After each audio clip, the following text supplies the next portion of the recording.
Bueno, pues me gustaría en primer lugar precisar que no hay un solo factor. Habría que definir si estamos hablando de quién o para qué sector. ¿Quién practica el e-learning? ¿Quién le va a hacer? Si estamos hablando de una persona joven que es la primera vez que se encuentra con el e-learning como espacio educativo, pues evidentemente uno de los factores primordiales será encontrarse con un buen tutor que le acompañe, ¿no? Si estamos hablando de un sector ya más o menos maduro, como pueda ser el e-learning, el sector universitario, pues nos vamos a encontrar con que el factor determinante van a ser los contenidos, ¿no? Unos buenos contenidos, una buena experiencia participativa, trabajo colaborativo. Y si estamos hablando de la empresa, pues estamos hablando ya de otro tipo de características, donde lo más importante o factor determinante seguramente será la reducción del tiempo dedicado al proceso formativo y, por supuesto, e igualmente, pues estar hablando de unos contenidos de calidad.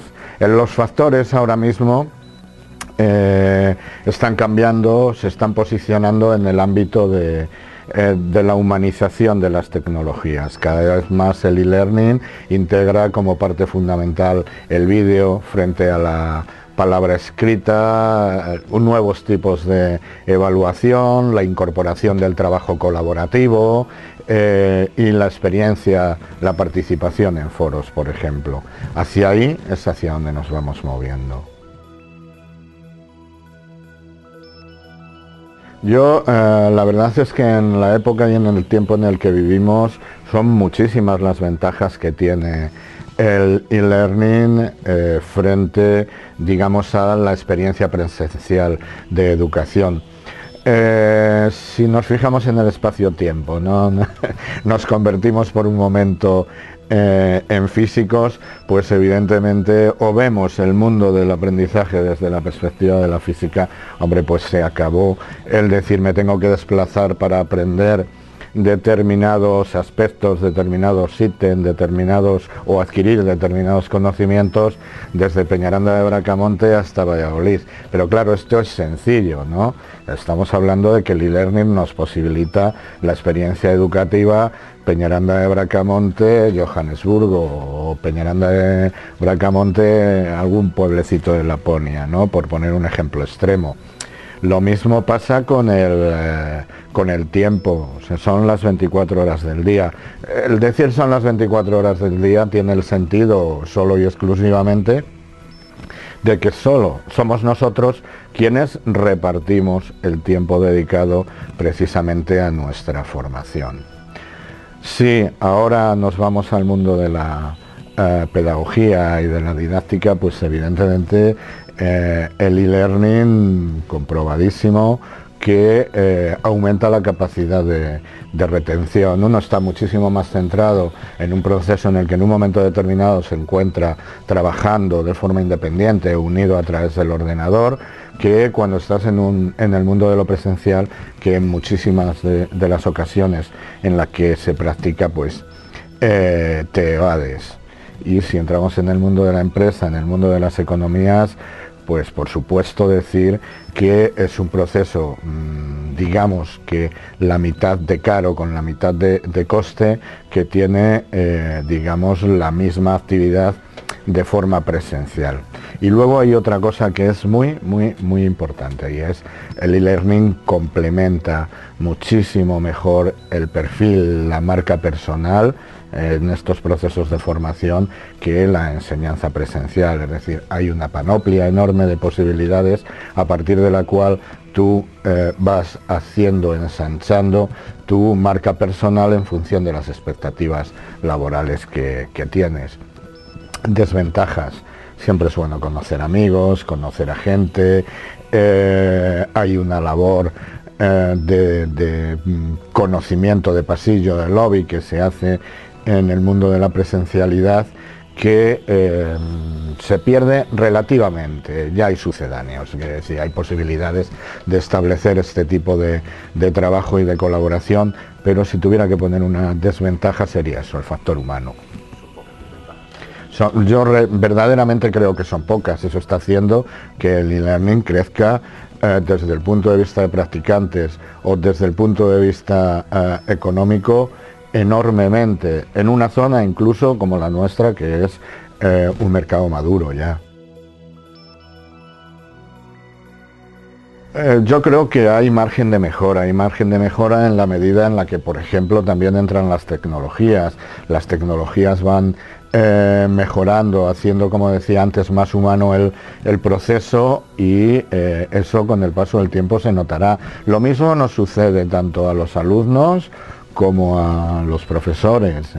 Ha habido un tiempo en el cual esto era un campo completamente nuevo y no conocíamos, estaba poco pautado, pero ahora ya hay grandes tutores, grandes profesionales en la elaboración de contenidos, y por supuesto los alumnos han ido adquiriendo también el ritmo y la pauta a la hora de aprender y de utilizar estos procesos. Como tú bien dices, la universidad está trabajando el e-learning, además desde un punto de vista complementario de lo que son sus planes de formación estrictos y generalistas, pero también ha tomado el toro por los cuernos, por decirlo de alguna manera, y aquí todos los conocemos, universidades plenamente virtuales. Tenemos la UOC, tenemos la Universidad de Alicante, tenemos el UDIMA, y luego hay un montón de máster y de posgrados que se realizan solo y exclusivamente desde el mundo de lo virtual. Lo mismo sucede con las administraciones públicas y la empresa, institutos como el INAP o como la propia ECLAP o como el INTER, cada vez están más representados en sus procesos formativos por el mundo de la enseñanza online, algo que hace apenas 5, 6, 7 años era anecdótico, ahora es categoría. Al hablar de formación, se habla de formación a distancia actualizada, ¿no?, de formación online, se habla de e-learning más que de otra cosa. Y por supuesto, la empresa que os voy a decir, la empresa en primer lugar busca resolver los problemas de formación con respecto a unos objetivos y unos intereses, y eso la parte online se lo hace, es mucho más plástica, más dúctil, resuelve mejor el problema a la empresa que se lo puede resolver la enseñanza presencial, puesto que en primer lugar tendría que prescindir del trabajador de esa mano de obra especializada durante un periodo de tiempo, y actualmente tampoco están por la labor, y es lógico, ¿no? Este es un aspecto tremendamente interesante, de verdad. El currículum acaba reflejando la movilidad y la realidad social, la realidad económica, la realidad educativa y la realidad formativa. Mientras que los planes, me gustaría ejemplificarlo, ¿no? Mientras que los planes de formación de la enseñanza reglada de las universidades, como decía antes, son muy generalistas, pero además son muy estables, y a su alrededor van naciendo y se van moviendo nuevas profesiones, nuevas actividades laborales, y en muchas ocasiones desaparecen sectores enteros de profesionales, y a la vez estamos viendo cómo el proceso formativo estable tiene plena vigencia. Eso no cuadra bien, ¿no? Bueno, pues precisamente los currículum se van componiendo, digamos que desde el punto de vista de una actividad generalista, durante el periodo de tiempo en el que estamos en ese proceso de formación, colegio, instituto, bachillerato, y a partir de ahí lo que vamos haciendo es especializarnos una vez que hemos elegido aquel sector laboral en el que nosotros nos queremos integrar. Y en este sentido, la formación online abre unas expectativas enormes al alumno. Fijaros, mientras que digamos hay una enseñanza generalista perfectamente estructurada, nos vamos dando cuenta de que las nuevas profesiones apenas tienen su presencia en ella. ¿Qué es una nueva profesión? Pues vamos a exagerar un poco, o a ponernos en la cima de lo que puede ser la novedad, y bueno, pues un piloto de drones, un operador de Bitcoin, marketing en redes sociales, por ejemplo, un ontólogo. ¿Dónde se forman? Pues evidentemente se forman a partir de la experiencia de terceros. Luego, al final, todo ese proceso formativo se va o va siendo asumido por la enseñanza reglada, pero no en un primer momento. En un primer momento el currículum se hace, esa especialización se hace cada vez más a partir de gestiones no regladas.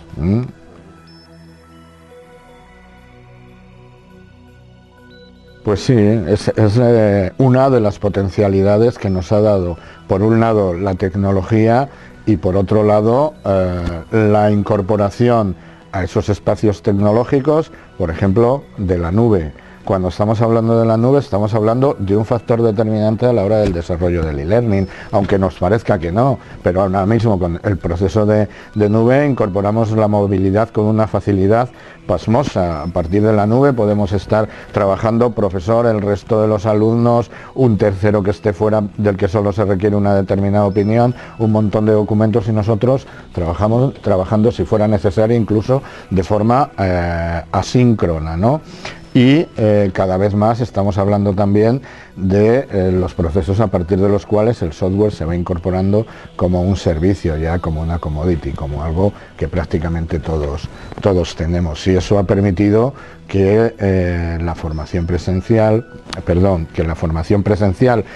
quede relegada para unos determinados espacios, no los profesionales, que en muchos casos comparten pedagogía y didáctica de lo presencial y pedagogía y didáctica de lo online, ¿no?